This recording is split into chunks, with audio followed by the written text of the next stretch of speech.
Good morning, viewers. It's your Auto Nuggets CEO Engineer Hamza here talking. I have something just came to my mind now, and I feel like to remind you guys about this particular car I'm driving now. What I'm driving now is a Mercedes W164. That's ML 2010 2011 ML Mercedes ML164. Sorry, the video might be a little bit distracted because I'm on the road, but I just want to give an update on what I just remember, because I don't want to forget. But again, what I'm trying to remind you guys about this car is the fact that there's like, as I'm driving this car now, there's a small jerking and the whole body is vibrating. When you take this car to a mechanic, some don't know what the problem might be.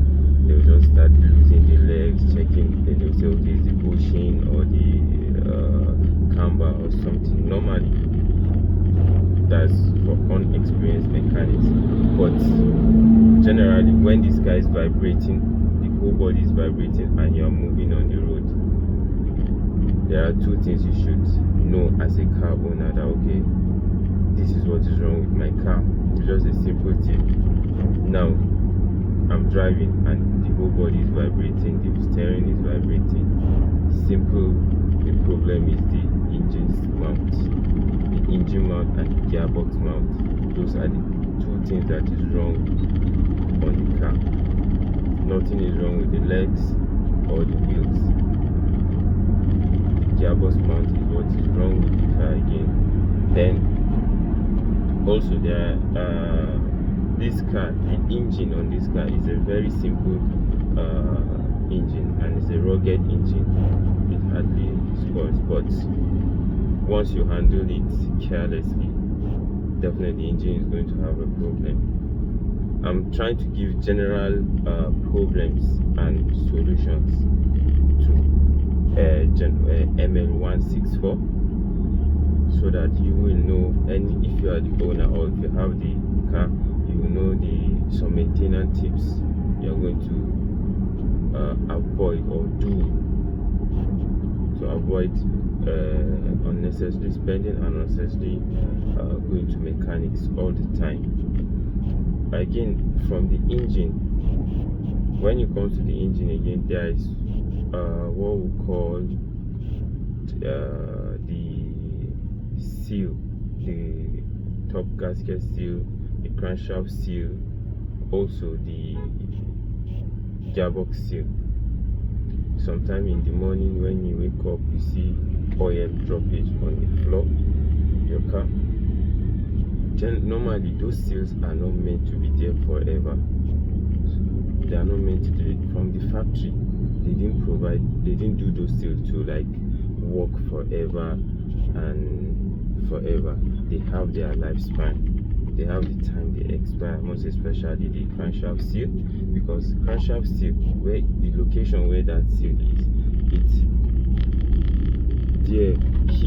oil heat is there, the exhaust heat is there, the crankshaft seal, almost all the pressures from the oil, it's there, so you cannot escape it, so you have to change it, definitely. So normal crankshaft seal, normal way to change, or normal time to change your crankshaft seal is every 30,000 kilometers. Every 30,000 kilometers is right for you to change your crankshaft seal. Whether it starts leaking or it's not leaking, it's advisable every 30,000 kilometers you change your crankshaft seal. Then the top cover seals too. The top cover seals, you don't have to wait for every 30,000 kilometers. The top cover seal should be changed at most 10,000 kilometers. Every 10,000 kilometer drive, you should change your top cover seal. You don't need to wait till you see it dry off. So you should change it. There are basic maintenance you do, routine maintenance. There are things that will help you out on maintaining on your engine that will make your engine look new on this car particularly. Then again, I'm just talking so that I'm just like freestyling. I want to be saying things that if I remember, I'm just saying it till this video. And then there's another thing again we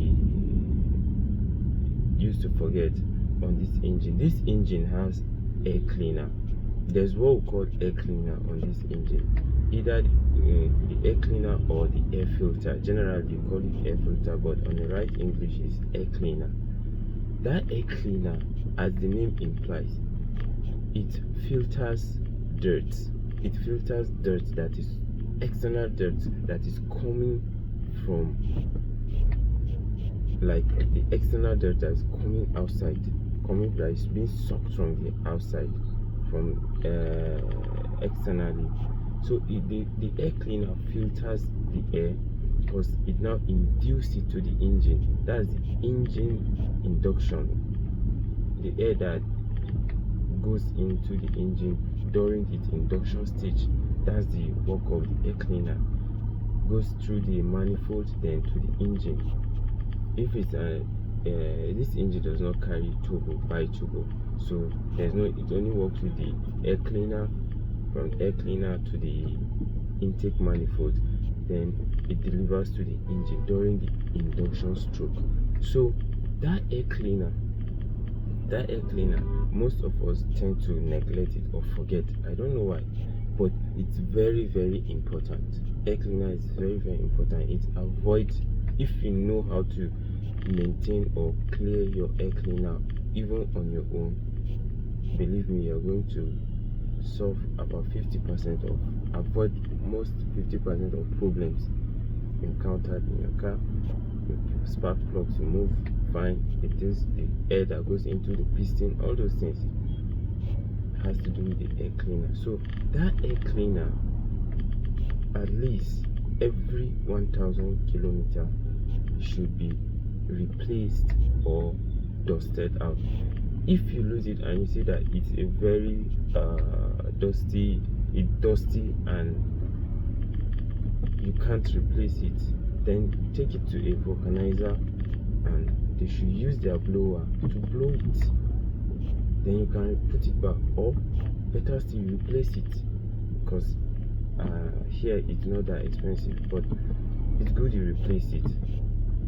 That air cleaner is very, very important, because when sometimes in the morning or sometimes generally, if you go and check your exhaust, you see that the carbon formula there, or the emission emitted carbon, once you put your hand, you scoop, then you see that the carbon is very, very thick. That means the induction process, the air that was coming for compression, then the power stroke and the exhaust stroke, those are the four strokes that engine goes through before emission comes out. You find out that the emission is thick, like the smoke, the emitted carbon is very thick. It's not healthy. It's not supposed to be thick. Normally it's supposed to be plain, dark, and in a dusty. It's not supposed to be thick. So those are some of the things that when you scoop it and you see that it's thick, that means your induction process is not burning well. Your induction process is not working. Then the exhaust, that means your exhaust, all the combustion strokes or the stroke in your engine is not burning well. So you have to be careful with that. Okay, sorry, that is the problem encountered with that particular air cleaner, because it's stuck with dirt. It has sucked in many dirt, and there's no way the remaining dirt, if there's no way the dirt is deposited, then it has to follow the air cleaner, follow through the manifold into the engine and thereby avoiding stopping it from burning well, or the induction process, the exhaust process, in compression process taking place properly inside the engine. I'm sorry the English, my words, choice of words, but I'm just saying it's just a quick reminder, just simple tips that you need to follow on your Mercedes for a longer lifespan usage of cars. It's a tip I'm giving you. So that air cleaner is very, very important. Don't joke with it. Believe me, it's very important. Then we still have another thing that is called the injection pump, the secondary air injection pump. There's the secondary air injection pump, and we have the primary air injection pump. The air injection pump, that's the secondary air injection pump, is a black pump in front of the manifold. Basically, after the air cleaner, it pumps air to the air cleaner. That's the work of the injection pump. Then after it pumps air to the air cleaner filters the air and delivers it to the intake manifold. Okay, the primary, the secondary air injection pump, they are two. You have the bank 1 and the bank 2. So what it does, that's the secondary, what it does, it's like the final stage after the decarbonization has been processed, have been gone through. Is the final stage of the air that has been filtered, has been used from the from the engine, that's from the manifold. So it delivers it to the secondary air injection pump 1 and 2 for both cylinders, that's bank 1 and bank 2. So you find out that secondary air injection pump, they also store carbons. So those things, you need to take note of it. In my next video, I'm going to show you the differences of the secondary air injection pump and the primary air injection pump. I will show you the two of them. Then the air valves, all those things, they are very important in this engine, this 272 engine. This engine on this ML is 272 engine, M272 engine, W164 ML 2010-2011. That's the model of this car and what it carries. But those are the maintenance tips you need to follow one after the other to know that your car is to keep your car in a good condition and all that. All these tips I'm telling you now is things that to avoid complex problems. They are not perfect. They are not perfect. Nothing is perfect in this world, let me tell you. So, but when you know how to maintain all those things, you find out that your car is having a good lifespan, good movement. Do you ever think of why your engine is always dark? Why your engine is black? Why the combustion in your engine is?